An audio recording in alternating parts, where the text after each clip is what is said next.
Hey, it's Jay and Nick. We are going to talk about the Minneapolis 500, our first race at Brainerd.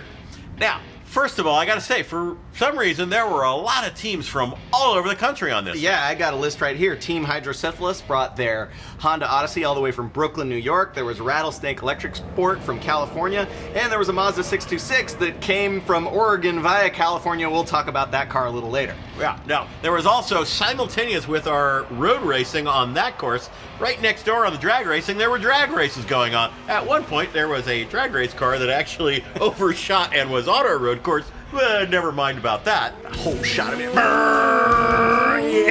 gap that dude. Can't touch me in the corner.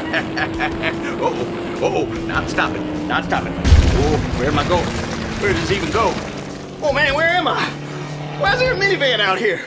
Oh, and even better, Brainerd is this vacation wonderland, so there was even a water park in our hotel. Yeah, but we are race professionals and we don't have time for that kind of frivolity. That's true.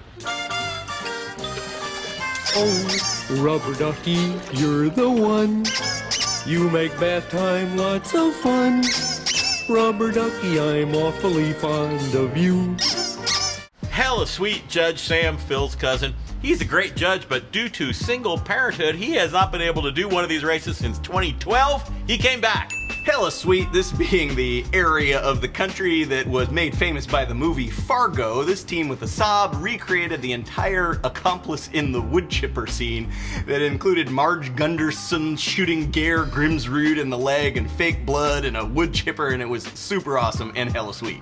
Probably but terrible would be the new penalty, reenacted entire scene from Fargo. Yeah. So the judges brought the actual scripts. They made teams work out the pancake house scene from the movie. Yeah. And like 20 teams had to do this.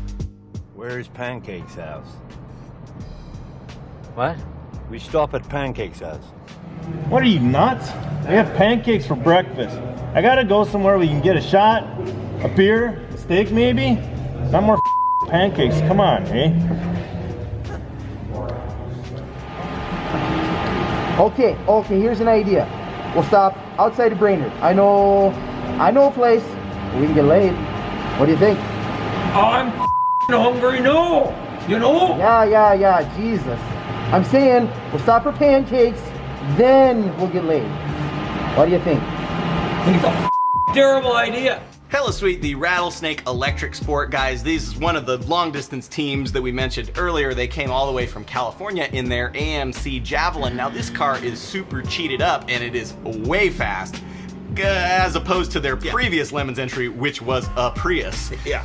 Anyway, they brought it all the way out. It's so cheated up that we can't in good conscience not give it penalty laps, even though it is an AMC Javelin, so we gave them kind of a medium number, and sure enough, they erased almost all of the laps. I think they finished second when the day was done, but I think that it was fair for all parties concerned, and we love seeing the Javelin out there, and we love the fact that these guys dragged it all the way from California. Hella sweet, the Gutless Cutlass. Yeah. They're actually from Minnesota. This was the first time they were able to race in their home state.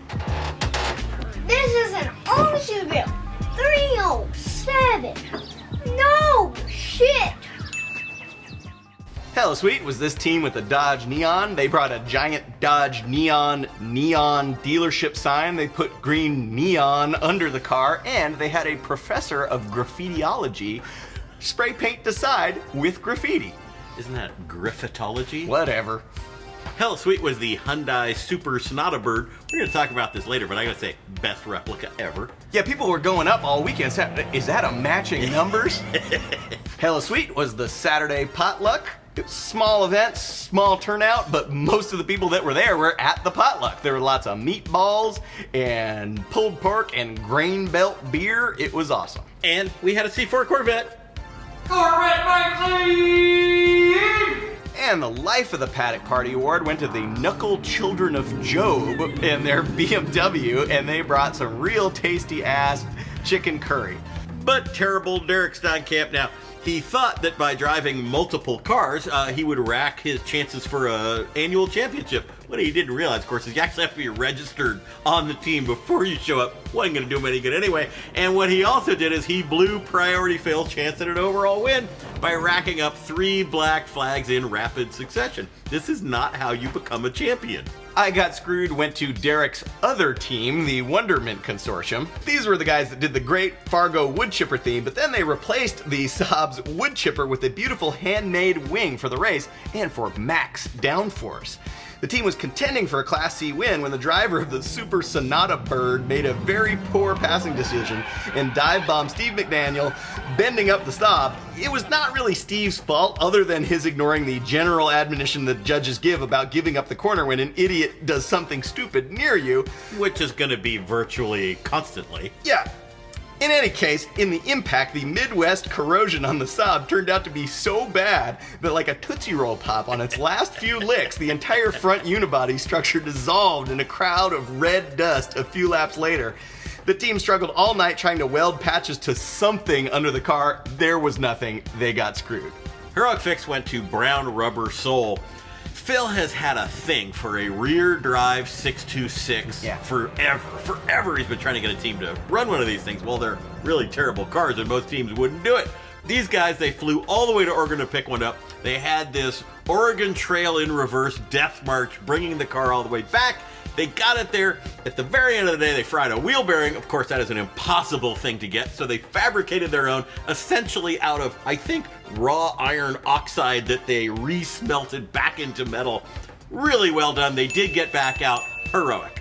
Judge's choice went to Liability Only and their Mazda 626. Yes, it is true that an incredibly high percentage of this small field was Mazda 626s. They were a new team, they totally had the right attitude, they had a great Planet Express theme, which is one that we've seen a lot before, but hey, it was their first time, how would they know? And they brought one of the cutest, least feral children we've ever seen at a Lemons race. The special award was the Pray for Rain trophy this time. Now, you know how people always say you get a Subaru, you get an Audi Quattro, it's gonna dominate in the rain. Well, that never ever comes true, or does it? Well, yes. For possibly the first time ever, this was a team that was incredibly slow in the drive. It started to rain, and their awesome Quattro A4 all-wheel drive totally dominated. They sped up. Well, they didn't win anything, but they did make one internet meme that has never been true in real life, actually real life this time. Organizer's choice went to Sussbag Racing. Now here's the setup. They have a Mercedes C230. Yes! They have a junkyard. Yes! They've got access to all kinds of different engines. They're gonna combine the two into a car that totally dominates. Yes! Well! The one thing that was maybe holding them back from total domination was the fact that the engine that they selected to put in their Mercedes was a carbureted 4-cylinder from a Pinto. And the thing I like about their attitude was, it's an engine, it fits in there. Why you guys think this so weird? And they're not entirely wrong. When you put it that way, I mean, why do you need to put a fancy engine in a fancy car? You put a regular ass engine in a fancy car and it'll be great. Yes! Well! Anyway, we like these guys, we like this car. Organizer's choice. The IOE this time was the United Partnership of Pentastar Racers and their 1992 Plymouth Sundance Duster. Yeah, now this is, I don't even know where to begin. They run this car like 20 times. They've blown up like a dozen engines every single time. They were kind of dominating this race. I mean, they were leading the field for a huge portion of this race. They even finished P2, which is just absolutely unprecedented. And the secret, it turns out, Phil gave them a little added advantage. Instead of the original 6G73 Mitsubishi motor, Phil let them sneak in a 6G75. 6G75! Whoa, shit! Well, that thing has proven to be slightly faster and way less reliable, but it only started blowing up at the very end of the race, which is what kept them from winning overall. It was such an impressive and such an unprecedented performance. They got the IOE. There you go. Here's Lemons in a nutshell. I just turned the mute thing on. That's not having any effect.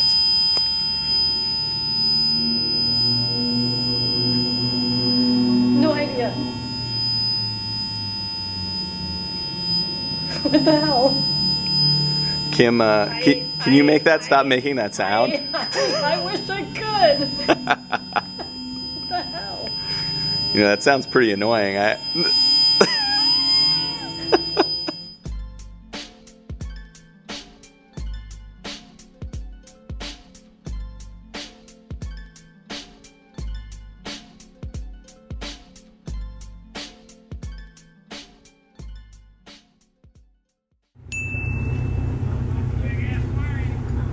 like how it's already pegged, and I, you know, I can't disagree with it. I gotta say.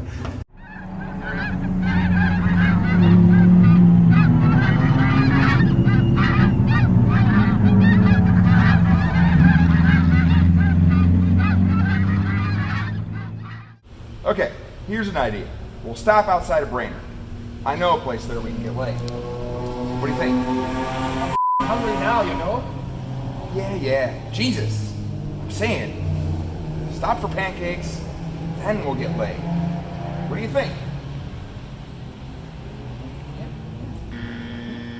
You guys hiding your speed secrets in there? Yeah, so hiding our super secret Also Frank and J motor. It sounds It's like a 4JZ is how powerful that shit is.